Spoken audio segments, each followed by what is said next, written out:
Hello everyone, and welcome back to another WARNO deck deep dive. As we are on a new patch, we are on a new hotfix as well, so the big bug of the patch got fixed within 24 hours by Eugen.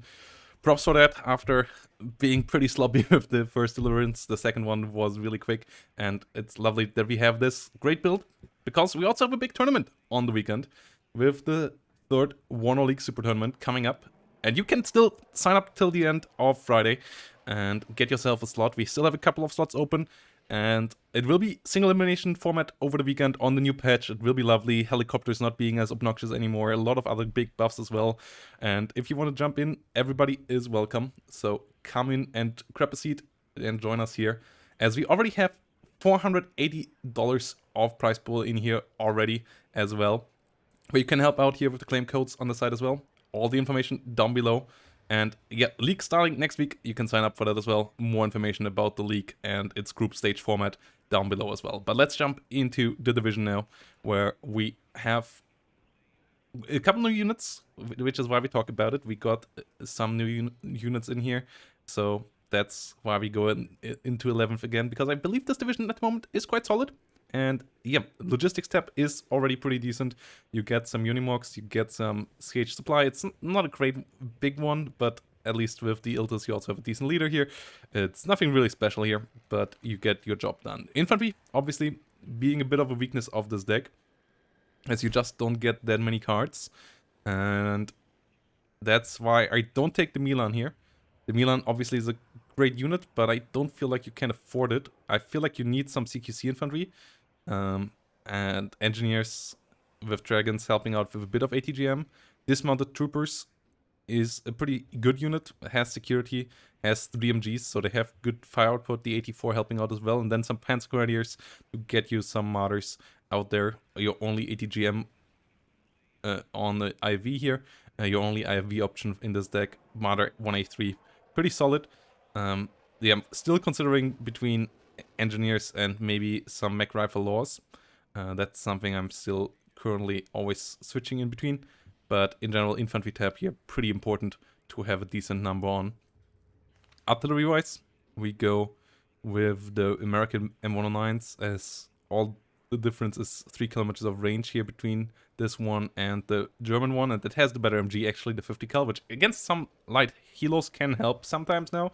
So I go with the American M109, and then some Panzer Mörsers here, which are just here to help out.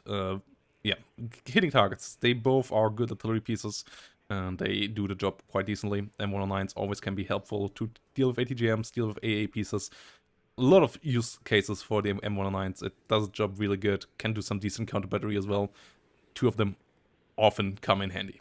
Tank-wise, you only get 1 tank, and it's an M1A1. And you have quite a couple of them.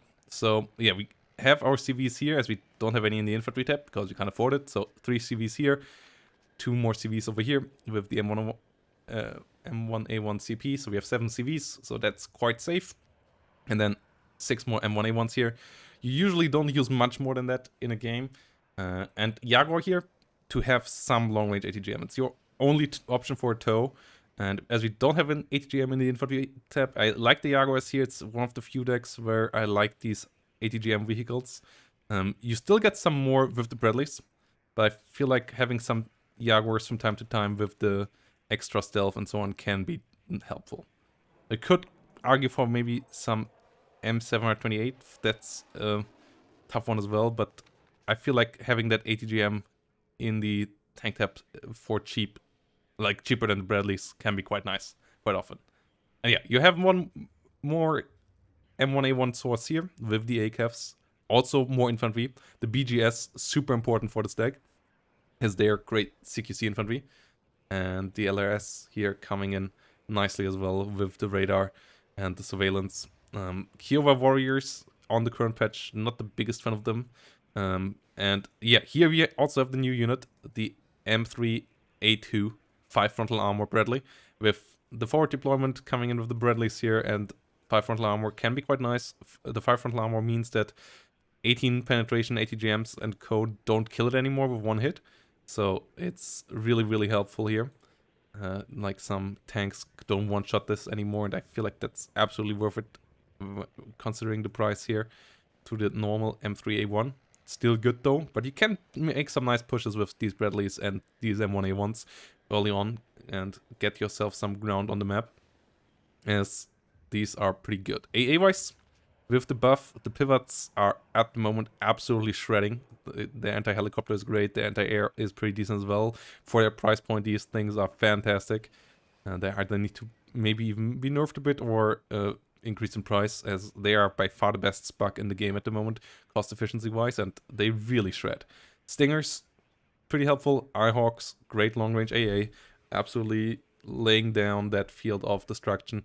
Really good AA tab in my eyes for what it gets. So yeah, like the pivots, like the stingers, like the eyehawks, helping out a big time. Helicopter tab, obviously a bit more dangerous now with better specs and better damage of all 50 cults and so on against the helicopters. Like, you need to stay a bit further away, but having the TOW-2 missile on a helicopter is still worth it. Cobras can be pretty solid as well, and you have it with a good air tap as well. Air tap in this deck, obviously all about those Fighting Falcons and the other F-16 versions. The Seed one is relatively affordable for Seed, has some nice AM9s as well. The Thunderbolt obviously is a good attacking aircraft. Now that the Rocket one has been fixed in supply cost, you could argue for that one as well once more. And then the laser guided bombs, the F-16 here, you kind of have to take.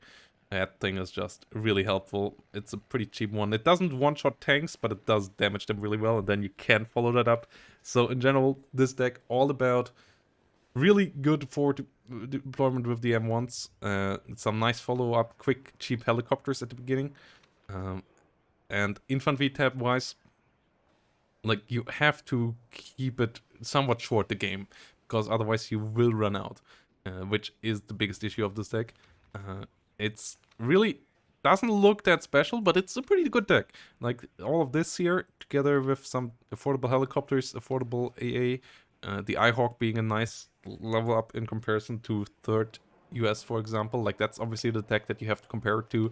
Infantry options here are quite affordable in comparison as well. The air tab has, like, it's all about the cost efficiency in this deck, which allows you to push forward on. The BGS here is nice as well. It's a kind of more aggressive version of what you got with 3rd US. 3rd US a bit more laid back and has obviously the higher power peak, but this deck here goes rolling from the get-go, and that is what makes it nice. Yeah, as I said, like, maybe the flash here is something to take out for the mech rifle, for the air rifles. Like, those 3 is something that I'm still not 100% sure on when I look at this deck. The rest I'm pretty certain on. Engineers are nice. For CQC, Engineered Dragons, the Dragon is fantastic to hold off light vehicles, and the Dismounted Trooper of the 84 and stuff can hold flanks pretty nicely as well. So it's quite a solid deck. M1A1s go a long way, and I really enjoy 11th Cav at the moment. I don't think it's particularly strong, in, like, it's not an S tier division or so, but it's a pretty solid B tier, and I will keep on playing with it with the new toy that they got, the M3A2, for sure, a nice level up here. That's it, guys. I hope to see you next time. Bye bye, and thanks for watching.